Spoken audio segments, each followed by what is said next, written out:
Paper లీకుల మీదన కాస్త పెద్దరికం వహించి దెబ్బతిన్నది భారతీయ జనతా పార్టీ. ఒకసారి గుర్తుకు తెచ్చుకోండి, తెలంగాణలో పేపర్ లీక్ అయితే అదేదో బీఆర్ఎస్ వోళ్ళు చేశారని దాన్ని రాజకీయం వైపుకి తిప్పేశాడు రేవంత్ రెడ్డి. అక్కడ ఏమన్నా మంత్రి రాజీనామా చేశారా? స్వయంగా విద్యాశాఖ మంత్రి ఆయనే. అట్లాగే ఆంధ్రప్రదేశ్‌లో అప్పట్లో జరిగింది గుర్తుంది గదా! పేపర్ లీకేజీలకి సంబంధించి నారాయణ కాలేజీకి సంబంధించి నారాయణని విచారించారు. కిందున్న వాళ్ళకి సంబంధించినట్టు కాలేజీ వాళ్ళని కొంతమందిని అరెస్ట్ చేశారు. అప్పుడేమన్నా విద్యాశాఖ మంత్రిగా అప్పుడు వైసీపీ అధికారంలో ఉంది.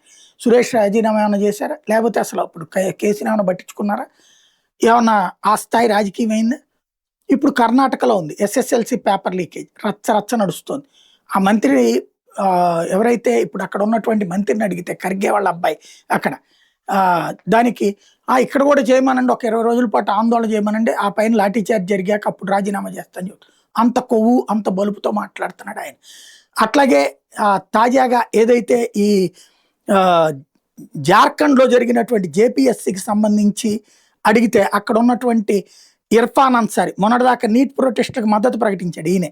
ఇప్పుడు అక్కడ ఏంటయ్యా మరి ఇక్కడ అడుగుతున్నారు కదా నీకు వ్యతిరేకంగా ఉద్యమం అంటే, ఇదంతా కూడా లైట్ తీసుకోండి, ఇదంతా బోల్బమ్ సరదాగా తీసుకోండి అని చెప్తున్నాడు.